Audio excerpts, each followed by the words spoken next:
Vous aimez mieux les disques ou la radio? Mais c'est du podcast. Oui, très bien, je vois très bien. Tous les invités ont répondu présent. C'est la bonté même, la générosité. Nous sommes arrivés à un carrefour historique. Nous sommes en veine de générosité tous les deux. Qu'est-ce que cela signifie ? Le Podcaston, c'est le premier rassemblement caritatif des podcasts francophones propulsé par Altrui. Nous vous remercions de soutenir les associations qui seront mises en avant pendant cet événement.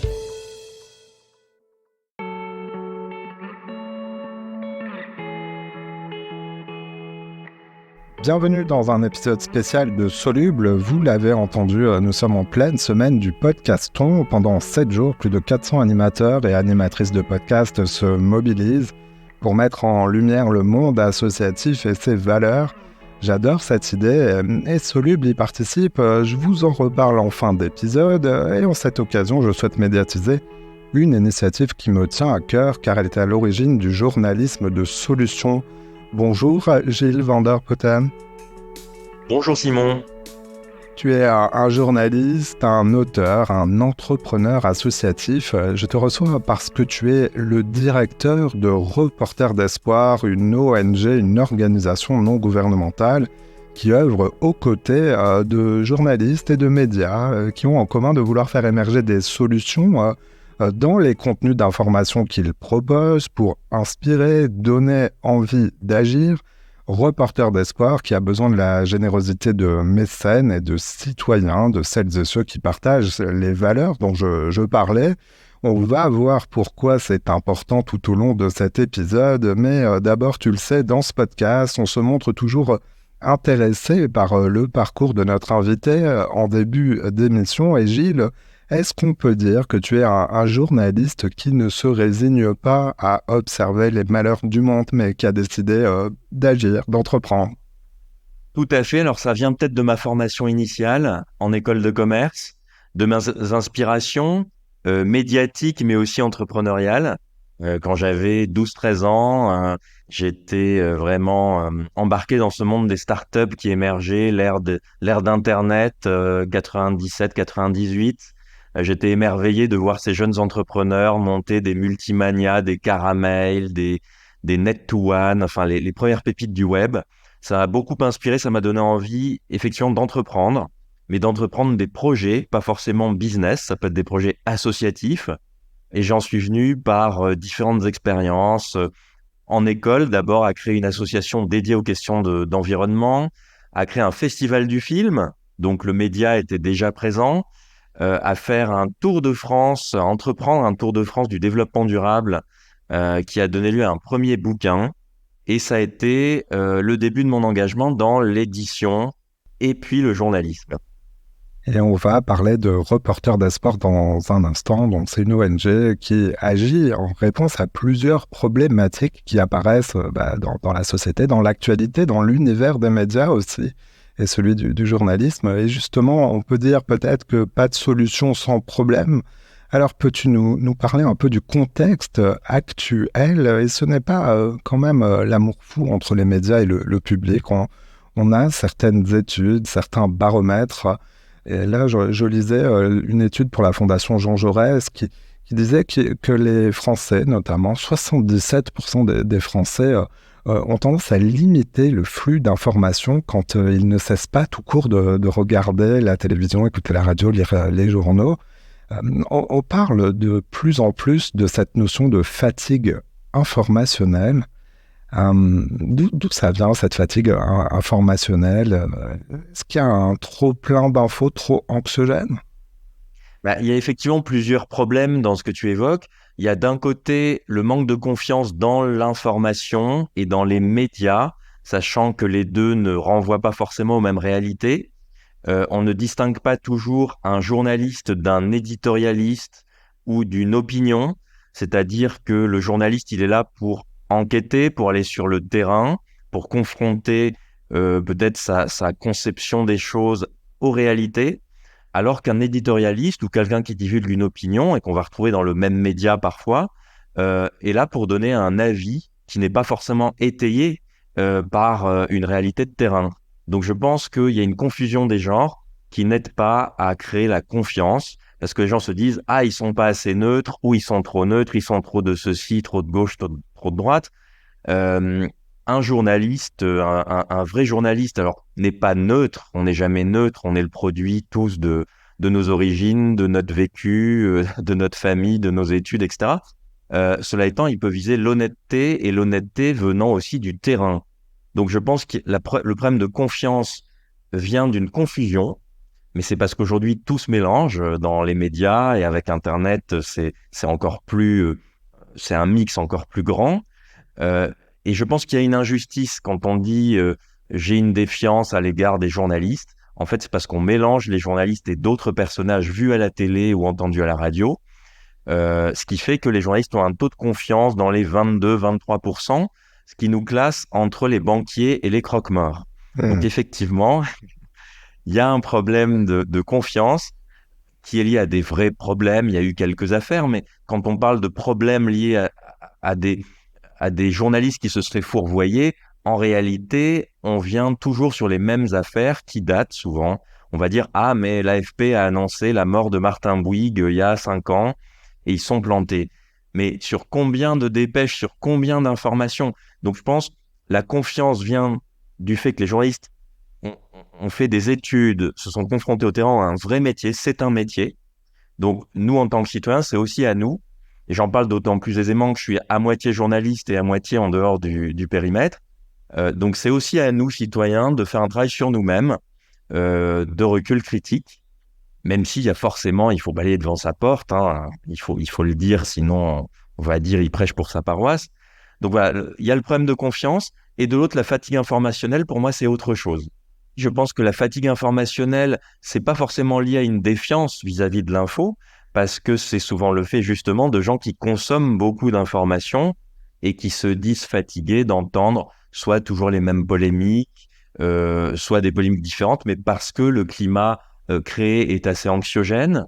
Alors, est-ce qu'ils sont fatigués par l'information? Est-ce qu'ils sont fatigués par les débats entre gens qui portent des opinions? C'est pas toujours facile, il faudrait dissocier, distinguer les choses. Mais il semblerait, pour avoir discuté avec quelques experts d'autres instituts d'études et de sondages, il faille la prendre avec des précautions, cette fatigue informationnelle, parce qu'effectivement, elle ne concerne pas les gens qui ne s'informent pas ou qui s'informent peu, ou bien elle concernerait les CSP+, aussi. Il semblerait que des gens qui consomment beaucoup de TF1 ou d'M6 ne disent pas « je me sens fatigué en matière d'information », malgré le fait que je consomme beaucoup d'infos ou beaucoup de contenu, on va dire de programmes. Il semblerait que ça puisse être circonscrit à certaines catégories de la population aussi, plutôt urbaines et plutôt aisées. Alors je le dis à nos auditeurs, c'est pas une conversation de deux journalistes entre eux et corporatistes, c'est pour bien comprendre l'enjeu de ce dont on va parler maintenant. Il y a des réflexions parmi les professionnels de l'information, des médias, les télévisions, les radios, les journaux et les journalistes eux-mêmes pour se réformer, pour tenter d'entretenir cette confiance qui reste quand même majoritaire, même si elle diminue. Et parmi ces solutions est apparu, il y a 20 ans, le journalisme de solution, justement. C'est une pratique un peu différente du métier. Comment tu pourrais la décrire, cette pratique ?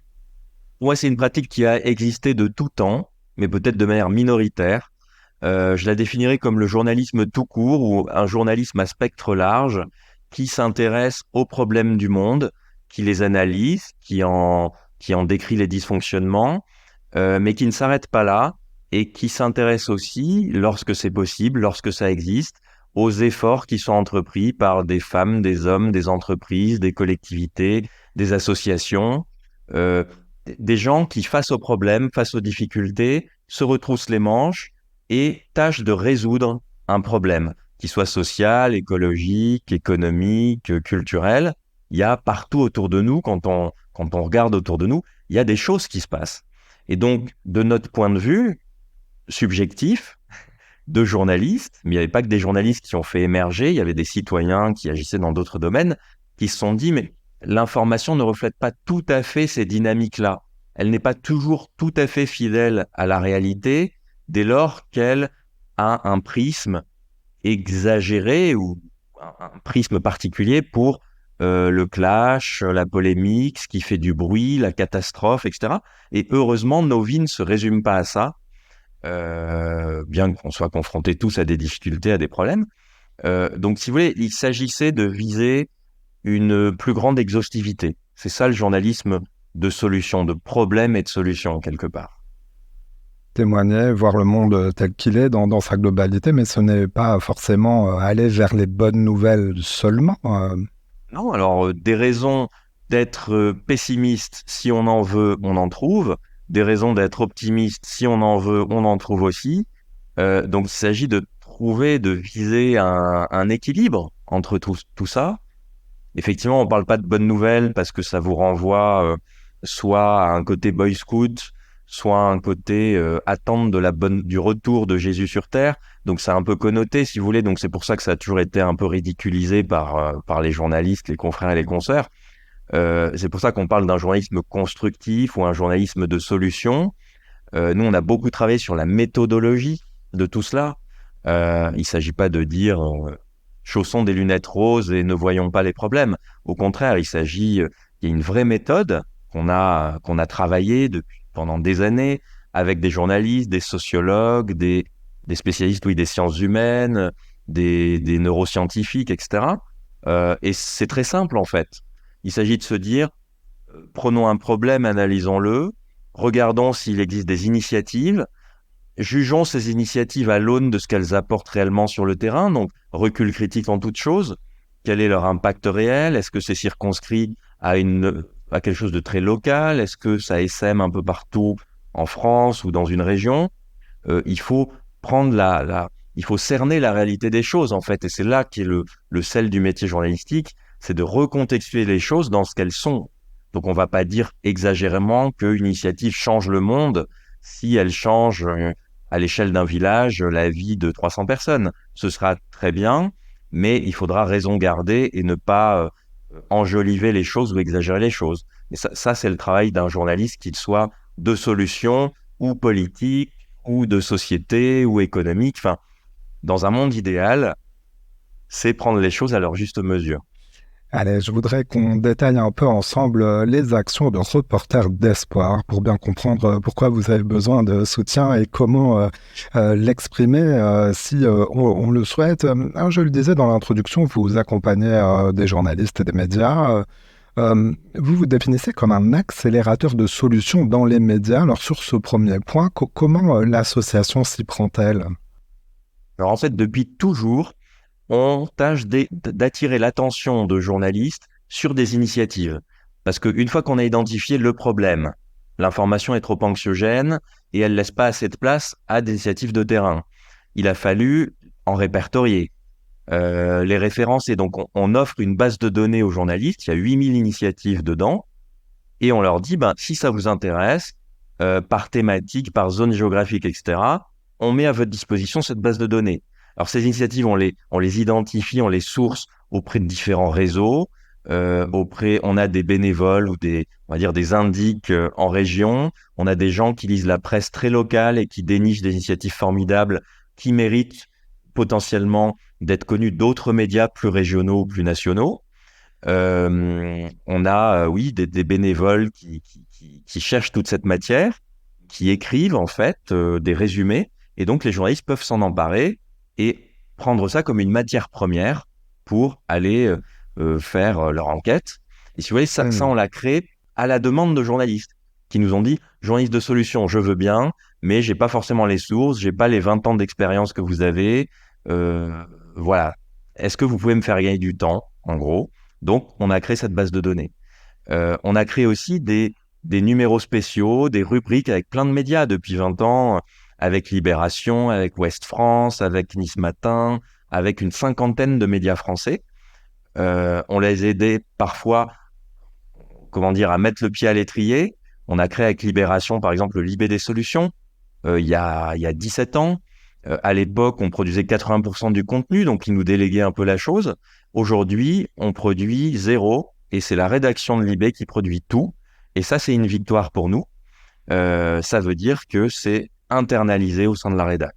Et ça veut dire aussi que ça rencontre un écho auprès du public, puisque ça fait donc 17 ans, si on prend cet exemple, c'est ça que tu dis, 17 ans, ça veut dire que ça se vend aussi? Ça veut dire qu'il y avait des doutes au départ, où on nous disait les bonnes nouvelles, ça fait pas vendre.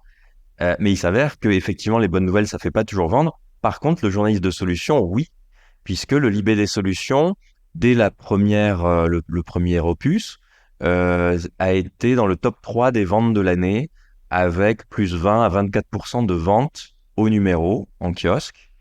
Je crois que c'est toujours le cas. Il y a toujours ils surperforment par rapport à la moyenne des ventes de l'année. Donc, effectivement, ça a donné de bonnes idées à d'autres. Nice Matin, par exemple, s'en est inspiré et a fait vraiment quelque chose de rentable, de profitable, qui intéresse aussi les lecteurs, qui se sentent impliqués. Et Nice Matin, d'ailleurs, a développé une démarche à la fois participative, de solutions, numérique, et aussi sur le terrain, en embarquant des lecteurs sur les terrains de leurs reportages. Donc, voilà, que ce soit Libé ou Nice Matin ou Le Figaro ou Ouest France, chacun peut s'emparer de cette méthode. C'est ça notre message. C'est pas une idéologie, c'est une méthode. Donc chacun peut la travailler comme il l'entend, aller chercher les initiatives qui correspondent. Voilà, il y a pas de vérité absolue, donc il y a des initiatives libérales et d'autres étatistes et d'autres associatives et d'autres entrepreneuriales. Voilà, il y a des bonnes volontés partout, des réponses à des problèmes partout. À nous, journalistes, de nous emparer si on le souhaite. C'est ça notre message. Mais notre action ne se résume pas à ça. Non, Reporters d'Espoir, en effet, informe les journalistes, mais informe aussi le public et va publier sa 3e édition d'une revue, une revue papier, une revue physique que l'on peut se procurer dans le réseau des librairies en France ou sur Internet, sur votre site Internet. C'est d'ailleurs en précommande, car selon la date à laquelle vous écoutez cet épisode, sachez que le numéro 3 de cette revue va sortir fin avril. Qu'y trouve-t-on? Et là, pour le coup, vous êtes à la fois producteur et diffuseur d'informations. Que va-t-on y trouver? Tout à fait. Alors, on a lancé la revue il y a 1 an et demi. On en est au 3e numéro. Il va porter, après un premier numéro, sur le faire ensemble, le lien social. Un deuxième sur la nature. Nature, vous n'avez encore rien vu. Toutes les surprises, tous les bienfaits que la nature et ses ressources peuvent nous apporter, nous prodiguer. Le 3e numéro, il porte sur la jeunesse. Je devrais dire plutôt les jeunesses, parce que on tente de définir les aspirations, les engagements, l'esprit de la jeunesse aujourd'hui dans cette revue. Et vous le verrez, elle est multidimensionnelle, elle est complexe. Il n'y a pas une jeunesse. C'est ce qu'on essaie de refléter en fait dans ce numéro, d'approcher un peu la complexité des choses, mais à travers à la fois des reportages inspirants qui montrent les initiatives entreprises par des jeunes ou entreprises avec des jeunes de manière intergénérationnelle. Donc il y a 148 pages de reportages inspirants qui peuvent donner envie d'agir à chacune et chacun d'entre nous. Et il y a aussi un dossier un peu d'expertise où on prend du recul sur la manière dont les médias traitent du sujet. Donc au même titre qu'on s'est intéressé dans le numéro 2 à comment les médias traitent d'environnement et de nature et qu'est-ce qu'ils peuvent faire de mieux, là on s'intéresse à comment les médias traitent de la jeunesse et quelle est la relation des jeunes aux médias. Donc on va y retrouver une enquête sur Hugo Décrypte. Pourquoi ce jeune est devenu l'égérie des jeunes sur Internet qui s'informent sur TikTok, sur Insta, sur YouTube. Donc qui vient... Voilà, c'est une nouvelle forme d'information. Mais aussi, on a réalisé une interview de Lilia Hassen, une ex-journaliste de Quotidien qui est écrivain et qui imagine un scénario dystopique sur une société de l'hyper-transparence où tout le monde dévoilerait toutes ces informations dans le domaine public. Voilà, donc on approfondit aussi le sujet de l'éducation aux médias et à l'information. Et ça m'amène à vous parler d'une autre initiative. Je vous la donne en avant-première. On va lancer fin mars, à l'occasion de la semaine de la presse à l'école, la première formation au journalisme de solution dans les écoles, collèges et lycées. C'est-à-dire qu'on va toucher 2000 professeurs et 200 000 élèves sur l'année 2024. On va les mettre dans la peau d'apprentis reporters d'espoir. Là aussi, en s'appropriant la méthode du journalisme de solution, les professeurs, les enseignants vont inciter leurs élèves à s'intéresser à l'information et, s'ils le souhaitent, à faire des exercices, à aller interviewer autour d'eux des jeunes ou des moins jeunes, enfin en tout cas à s'intéresser à leur environnement grâce à l'apprentissage du journalisme. Voilà, à nourrir l'esprit critique, mais aussi cette curiosité d'aller chercher des réponses par soi-même et de les partager en les publiant même en les publiant sur ces réseaux sociaux, car les journalistes n'ont pas le monopole de la publication, c'est bien connu désormais.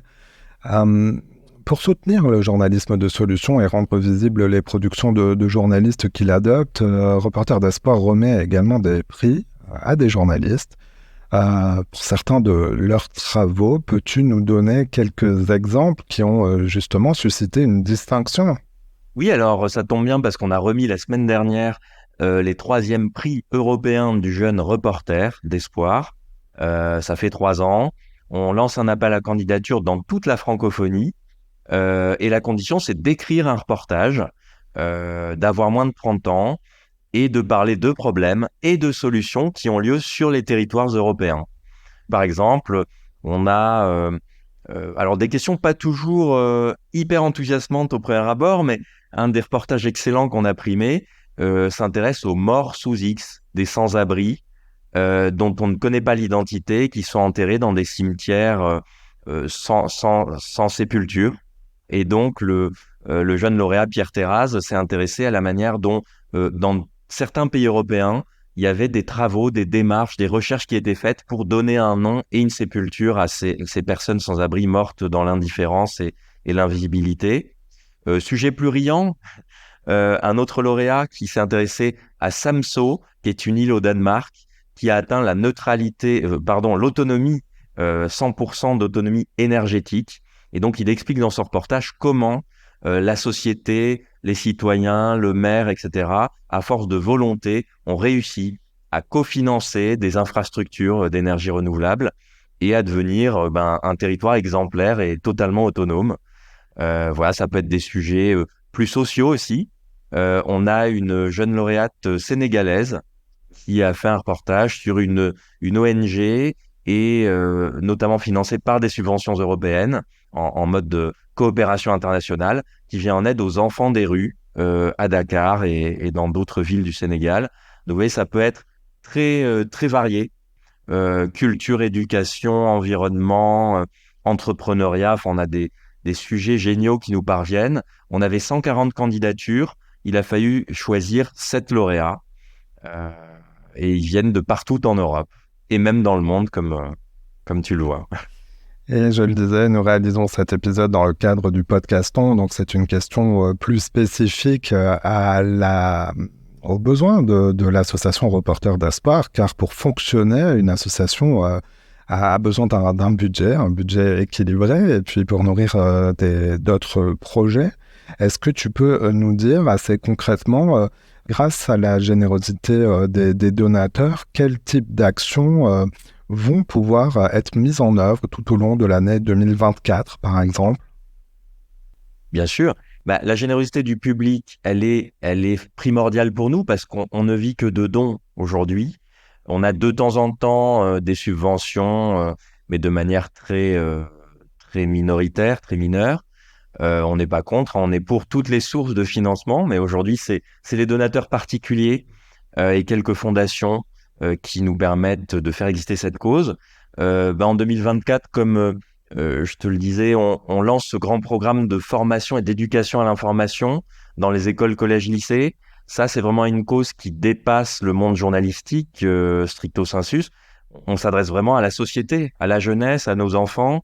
Comment bien les aider à appréhender l'information, à se faire acteurs de l'information. Il y a tout un travail qui est fait sur la lutte contre les fake news, donc la manipulation depuis des années. Là, on ajoute en complément quelque chose qui est peut-être plus enthousiasmant pour la jeunesse et qui va permettre aussi de montrer l'information sous un jour positif et constructif. C'est ce qu'on souhaite en tout cas. On pense qu'il faut cultiver l'esprit critique et l'enthousiasme aussi pour l'information. Donc voilà, nous, on crée des kits de formation. On va faire venir des journalistes dans les écoles. Donc tout ça, ça a un coût, du transport, de pouvoir payer 2 heures d'intervention à un journaliste. Parfois, certains le font volontiers bénévole, hein, mais parfois, il faut aussi venir en aide aux journalistes qui donnent de leur temps et de leur expertise. Donc, nous, on doit financer tout ça. On entreprend un tour de France aussi des rédactions en presse régionale et des étudiants en école de journalisme. Donc, voilà, on part avec notre équipe. On embarque un journaliste un peu connu qui vient partager son expertise. On intervient auprès des jeunes, on discute avec eux. On leur offre la revue, on leur offre des heures de formation. Voilà, donc des choses très concrètes en fait qui ont un impact sur des vrais gens, j'ai envie de dire, et pas que des journalistes. Et c'est vrai que nous, on se fait un point d'orgue à transmettre à la jeunesse et aux enfants cet état d'esprit en fait. Parce qu'on pense que l'information peut donner envie d'agir. Donc s'approprier l'information, la comprendre, l'améliorer, c'est une des clés en fait pour agir. On sait pas mesurer le passage à l'acte, c'est un peu difficile, mais on sait que ça inspire. Et si déjà on arrive à inspirer les gens, et les jeunes en particulier, qui se disent « j'ai des raisons de me projeter dans l'avenir » parce qu'il y a plein de choses qui se passent pour tâcher de répondre à la crise climatique par exemple, puisqu'on parle beaucoup d'éco-anxiété, voilà, si on arrive à mettre les gens dans cet état d'esprit, c'est une première victoire. Si on arrive à leur faire penser que eux aussi peuvent être une partie de la solution et passer à l'action, c'est une deuxième victoire qui est formidable. De l'esprit critique et de l'enthousiasme, Gilles van der Putten, directeur de l'association Reporters d'Espoir. Je mets toutes les informations pratiques pour s'informer, aider, faire un don si vous le souhaitez, si vous le pouvez. Les informations donc dans les notes de cet épisode. On peut suivre aussi Reporters d'Espoir sur les réseaux sociaux ? Tout à fait, LinkedIn, Twitter, Facebook et Instagram depuis peu. Merci Gilles d'être passé dans Soluble. Merci Simon pour ton invitation fort sympathique.